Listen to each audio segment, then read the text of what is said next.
और फिर हर ताल का गोठ और देर से ये गुजरा और लोगों ने और जिस उल्फत का इजहार किया उससे ये नज़र आ रहा है कि पाकिस्तान की कौम,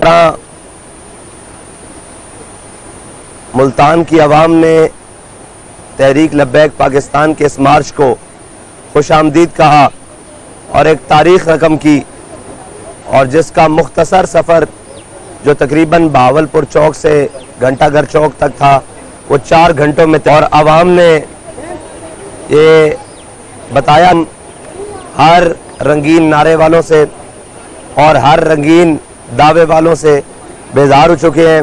इस्तेकाम की तरफ है और मुआशियत में इस्तेकाम आपके सामने है। हम आज भी IMF के दरवाजे पर खड़े हैं और अब बैरूनी साजिशों के दरपे पर पाकिस्तान को मजहबी अदम इस्तेकाम की तरफ भी लाया जा रहा है। तो इस सारी चीज़ों को रोकने के लिए तहरीक लब्बैक पाकिस्तान ने ये पाकिस्तान बचाओ मार्च किया है।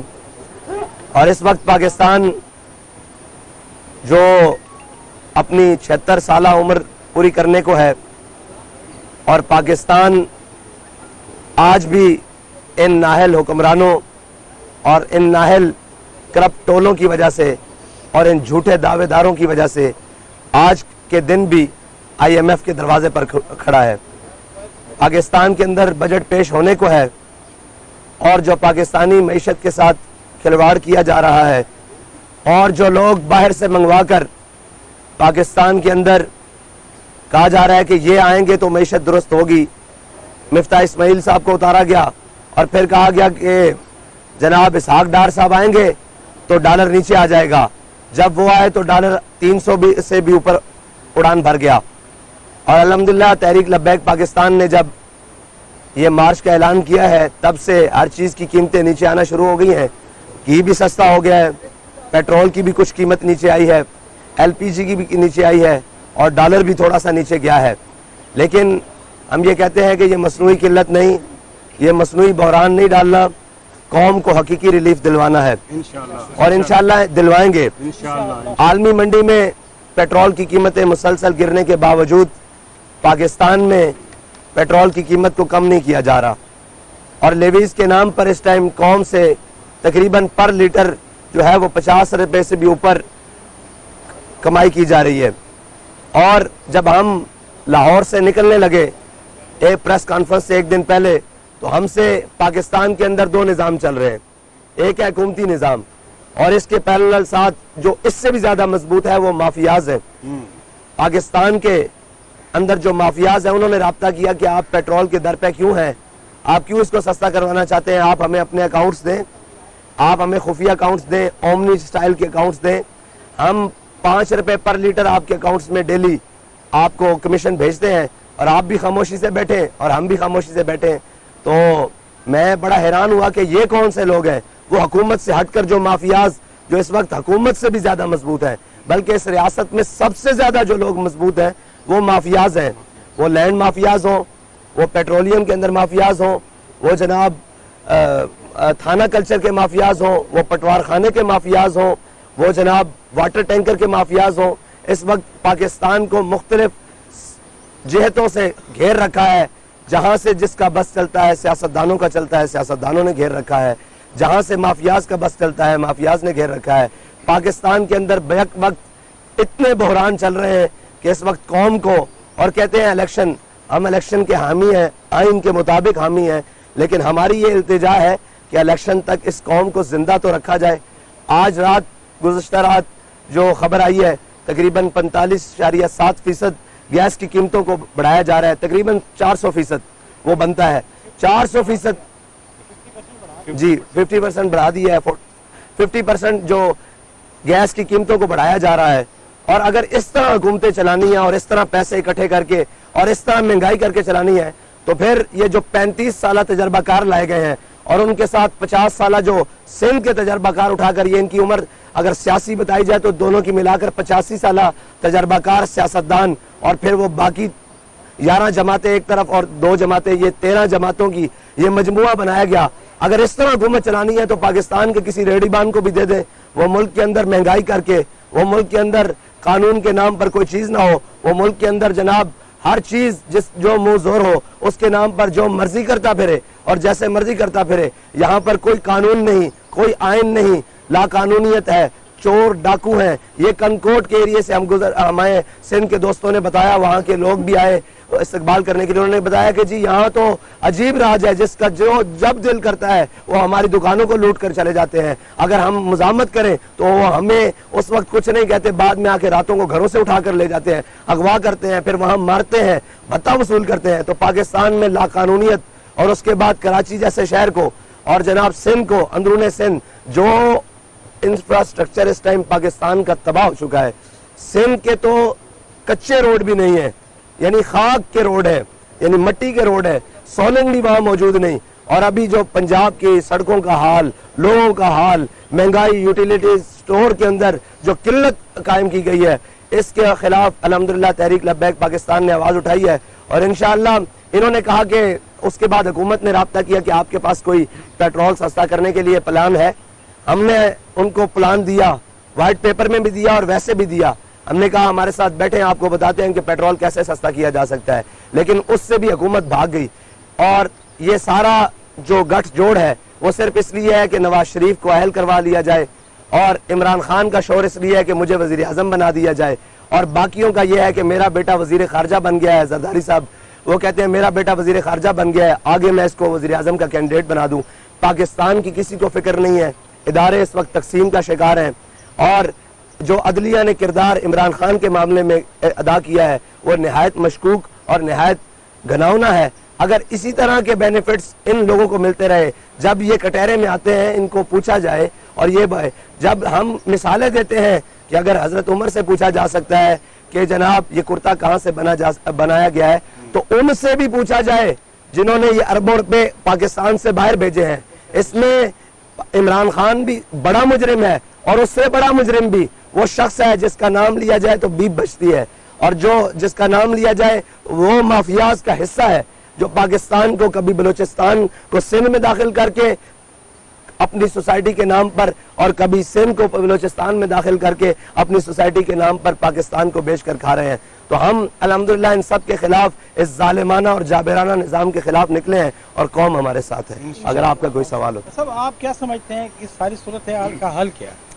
इस सारी सूरत हाल का हल यह है कि पाकिस्तान के अंदर हर तकसीम की बजाय पाकिस्तान के हर शख्स और हर इदारे को अपने आइन के मुताबिक पाकिस्तान के साथ खड़ा होना चाहिए, ना कि फेवरेट शख्सियात के साथ।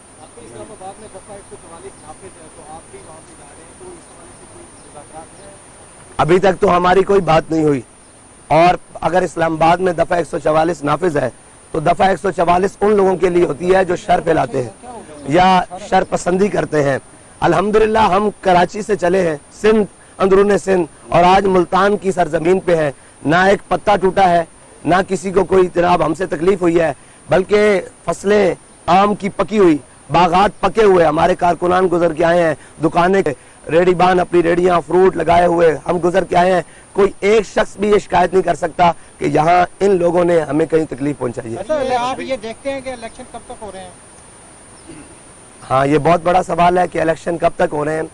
जब असम्बलियां तहलील हो जाएंगी और अगर इलेक्शन अपने वक्त पर ना हुए तो फिर इंशाअल्लाह हम इलेक्शन कराओ मार्च करेंगे इंशाअल्लाह। अच्छा, इलेक्शन के हवाले से आपकी क्या तैयारी है?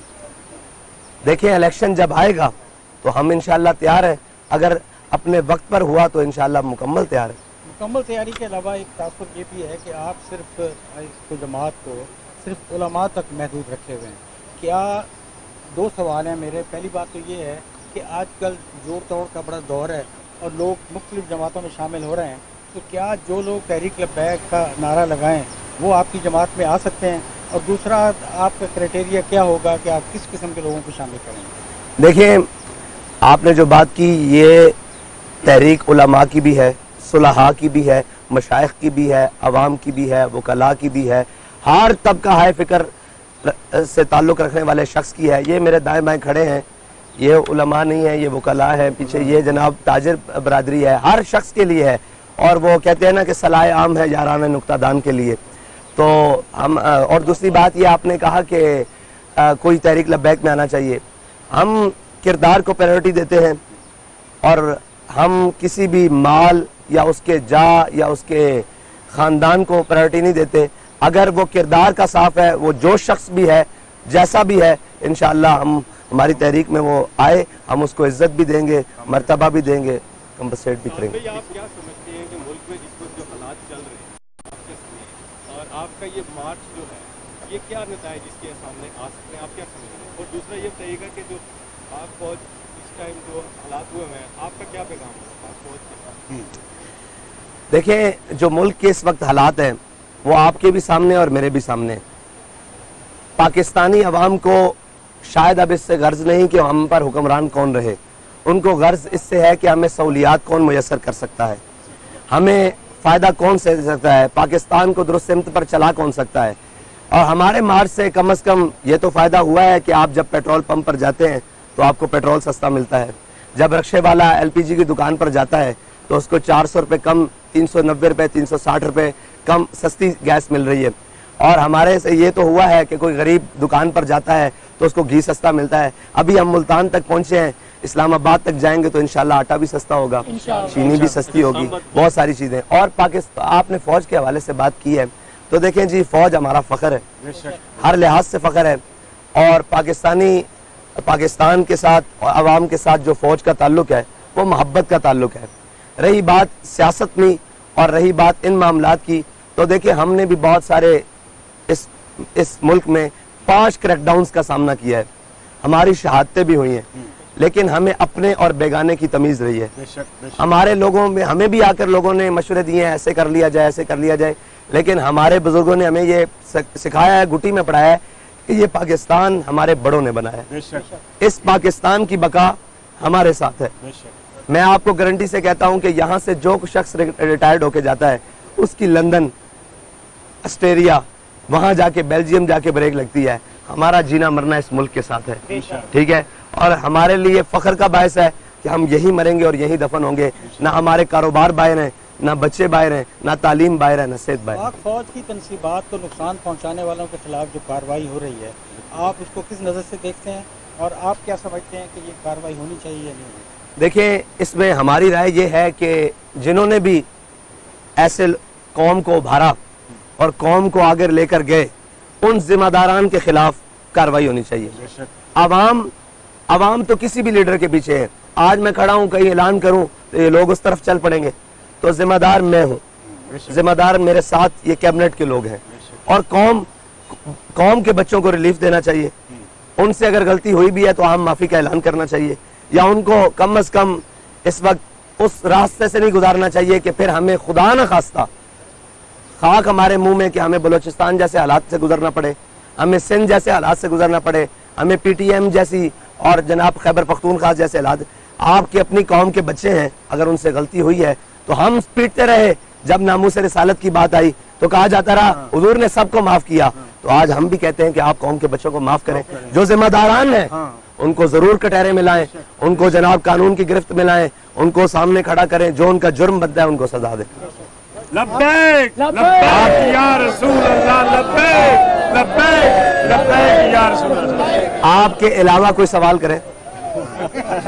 ये अच्छा, आप इस्लामाबाद पहुंच के नेक्स्ट प्लान क्या है आपका? इस्लामाबाद मार्च? देखिए, हमारे मुतालबात हैं जी, हमारे मुतालबात हैं। उनमें मुतालबा ये भी है कि पाकिस्तानी हुकूमत फिल फौर डॉक्टर आफिया सिद्दीकी की रिहाई के लिए अमलन इक़दामात करे, और अगर हमारे सारे मुतालबात तस्लीम कर लिए जाते हैं लाहौर तक, तो हम वहीं दुआ करेंगे पाकिस्तान के लिए, इस्लाम की सरबुलंदी के लिए, पाकिस्तान में रहने वाली अवाम के लिए, ख़त्म कर देंगे। अगर हमारे मुतालबात तस्लीम ना किए गए तो हम इस्लामाबाद भी जाएंगे, और अगर वहां भी तस्लीम ना किए गए तो फिर आगे नहीं, अब वो आप ना कहे ना, वो इंशाल्लाह फिर उसके बाद मुशावरत होगी, जो तय पाया वो आपके सामने आएगा। बहुत शुक्रिया जी। माशाल्लाह, तमामी अहबाब का बहुत शुक्रिया। तमामी अहबाब का बहुत शुक्रिया।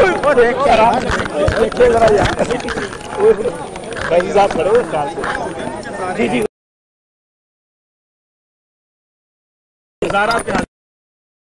या रसूल अल्लाह लब्बैक लब्बैक लब्बैक या रसूल अल्लाह लब्बैक लब्बैक लब्बैक या रसूल अल्लाह। इसकी सरमत पे खौफ नहीं जिल के दिल में ना फितरत में घबराहट